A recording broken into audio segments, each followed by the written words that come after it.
Hello, everybody, and welcome back to another episode of the Daily Crypto News. Today, a small little update on crypto. Again, mostly talking about Ripple and XRP. But first of all, rest in peace to my trusty old recording PC. It shut itself down and it won't turn back on. You'll be missed, buddy. Yes, guys, the computer I did at least two-thirds of all my videos on this channel on has officially shut itself down. And I'm thinking it's the motherboard, but I don't know. It just fell out and it won't turn back on. I don't know what it is. I'm not a geek like that. I just know that I'm going to be missing it for a little while if I decide to fix it. And yeah, I just wanted to pay a little homage to that. So make sure you put you put something in the comment section down below to rethink our fallen soldier. But let's move on. First of all, I guess first part of the news is actually talking about Flare. And the main reason I want to do this is because I've been getting more and more questions from people asking me, Dusty, what is your plan? What are you doing? What's going on? And let's see here. We are thrilled to inform the XRP community that Nexo will support the Spark/Flare network airdrop. We will announce more details at the beginning of December. And that's where I kind of stand with this as well. I know it might sound strange, but I'm of the opinion that we should note all this stuff or figure this stuff out as November ends. Because, as you all know, the snapshot is December 12th. And by the way, if you are not up to date, then Flare is an easy way to get yourself some free money because it's a free airdrop pegged to the amount of XRP you have, so it's basically free. And well, you have till December 12th to put it on an exchange which accepts it, or if you have a ledger to go through the steps. Thing is, though, I've also been hearing a lot of people say, should I do it on my ledger? Should I do transfer to Bitrue or what?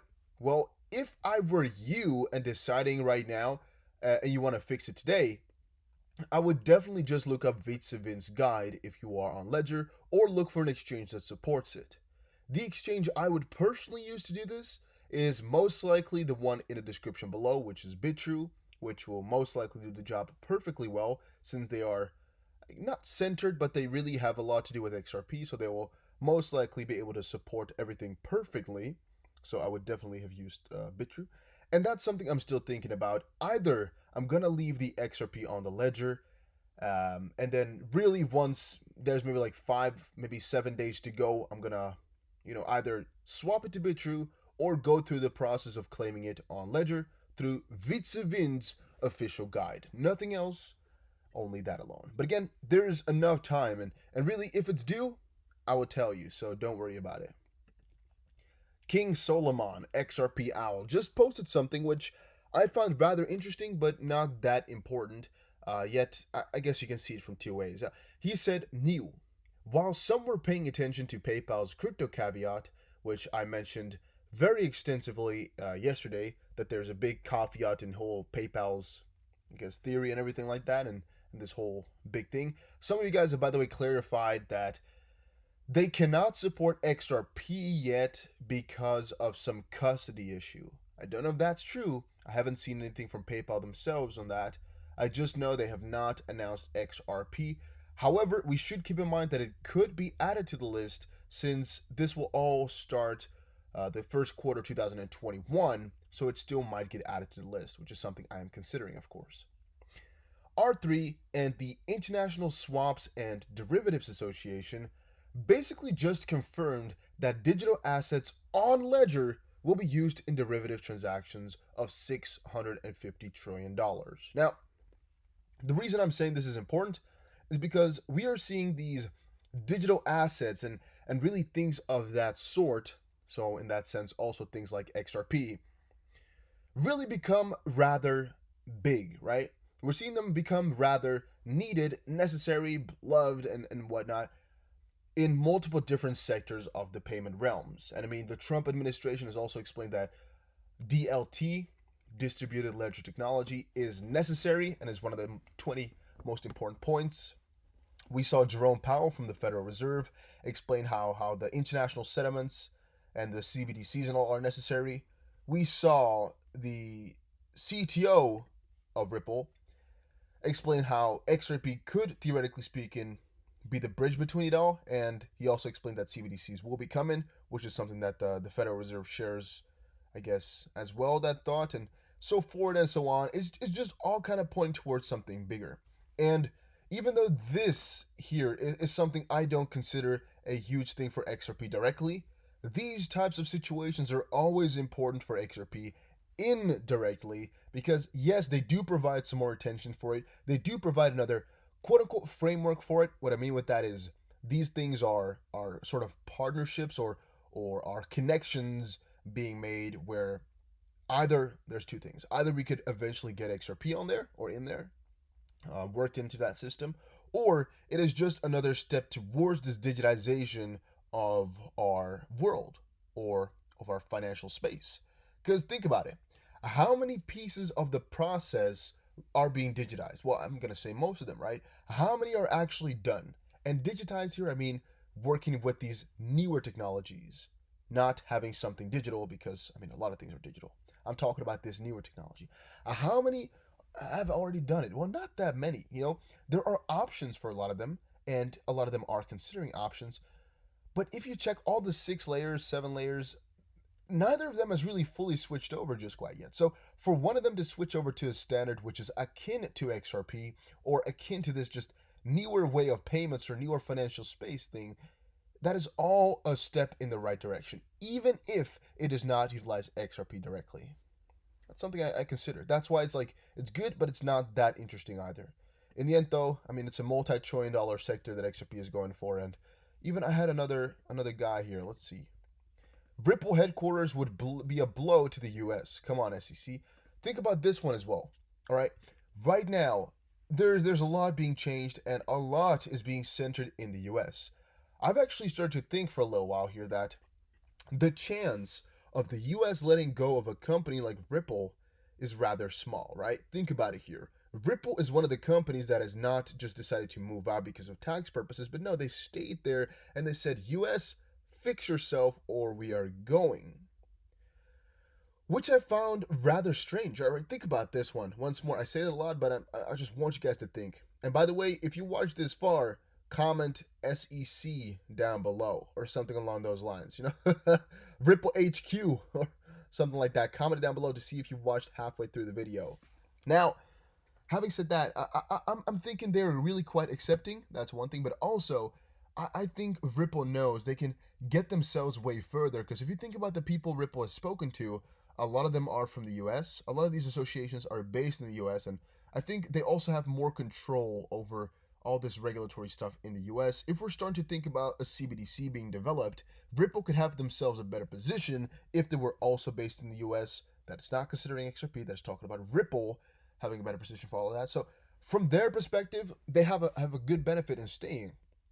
Also, even though they've talked with regulators all over the world, their ties to the US are still the strongest. And really, I'm thinking they don't want to leave purely because of all that. The guys they've spoken to, and the Nell Dixon nonetheless as well, it's insane, guys. And really, it would hurt the U.S. so much if they were to move out, which is why I sometimes also think they really won't let that happen, and the U.S. will come out just before Ripple decides to go. That's what I'm thinking.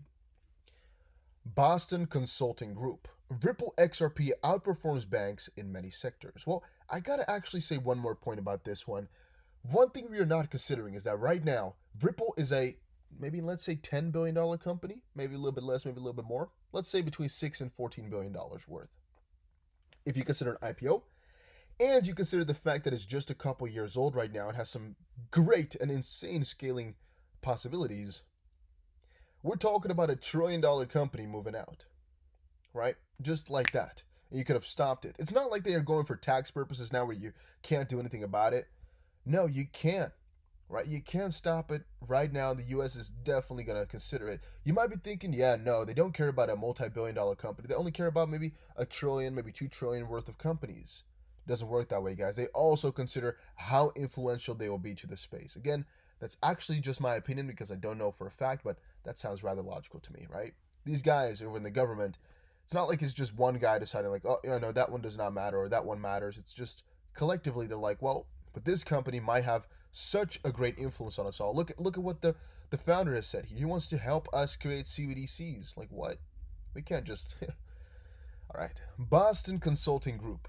Ripple XRP outperforms banks in many sectors. A new report from the Boston Consulting Group describes that payment providers like Ripple outperform banks in many sectors. Banks must develop new technologies to keep pace with the latest advances. So, there's a couple points to make here as well. One of them is that banks do need to develop themselves to stay up to date. If banks were to continue with this traditional system, oh, a hair fell in my mouth. I don't know what it was. What happened? Let me shine my light here. What did they just spit out? I'm gonna tell you guys. I don't even know what what just happened right there. Something just fell in my mouth while recording. That's interesting. All right, let's skip out on that. That was definitely an interesting development.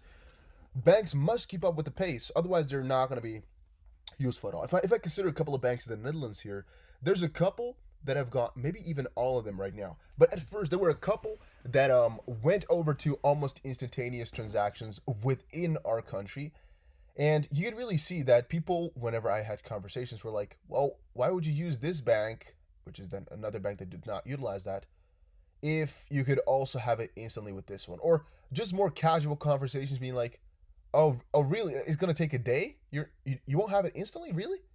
Oh, because I use ING at that point. I use ING and it goes instantly. I don't know. Yeah, I've heard that conversation quite a lot of times, and it's really kind of strange to think about as well that some banks do not want to move along with the pace, and it's also kind of how I relate it to the U.S. economy, where it's like a lot of the bigger companies, if we're considering a company example, will put a lot of money into research and development, and a country as well as to put a lot of effort into making sure companies will stay and innovate.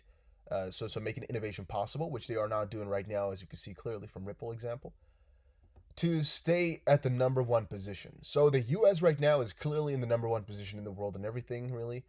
However, it's looking like China, which was really emerging for a very long while, has now really caught up. And there are some hints and some thoughts that they might take over as the number one economy in the world. I mean, that's no opinion. There are signs, objective ones, for exactly that. Now, with that in mind, there's a couple of options, right? Which is for the US to really, really start to work hard on that. But if they were to stay at this pace that they're going right now and not innovate because they're number one, or not innovate too much because they're already doing good and things like that, well, they'll stall. They'll fall past. The China would just win, which is definitely another interesting to consider. But all right. New report from Boston Consulting Group describes that payment providers like Ripple outperform banks in many sectors. Well, I think that's also obvious because, well, things like Ripple and Earthboard and a couple other guys, they don't really have the restrictions that banks have, and they're not really competing with banks directly. So the cool part about Ripple is that they can offer banking services yet not be a bank, which gives a lot of advantages. So that's something to consider. Steve Mnuchin wants to make sure the technology moves forward. Crypto WEF20 benefits to cross-border payment systems in lowering costs. We absolutely support companies working on this. 3,064 days, XRP still no US regulation, holding US companies back, e.g. Ripple, hurry up. Well, it's just another call, guys, that a lot of the regulators, they want, all right, to fix this as well, but they can't do it alone. And as long as we keep also making people aware of the fact, I think they'll also talk about it more over on Twitter. At least they can't not see this movement.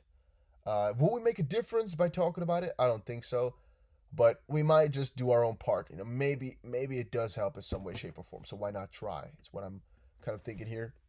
Again, this one we just already considered, which is that even the Ripple CTO knows that if CBDCs were to come in, Ripple and XRP could both play a role in that. And last but not least, PayPal didn't shoot Bitcoin above 13. Analyst explains why. That is BS. You can't really explain why. It's just there was a big resistance right there, and we didn't really cross past that, which was the whole idea. And some guys have said it's not actually PayPal that made it pump, but I don't want to talk about that too much because I can't really agree with that since, I mean, We are you saw it just now for a second, right? We were past 13,000. So, yeah, there goes those there goes those analysis and things like that, which are mostly kind of based on nothing. XRP also doing good, actually. Looking at that, above 26 cents. Looking pretty juicy, guys. I am pretty damn excited for what is to come. So yeah, hopefully you guys enjoyed this video. If you did, make sure you press the like button and subscribe. And follow me over on Twitter, guys. Make sure you do that. And make sure you press the like button and subscribe if you enjoyed it. Take care.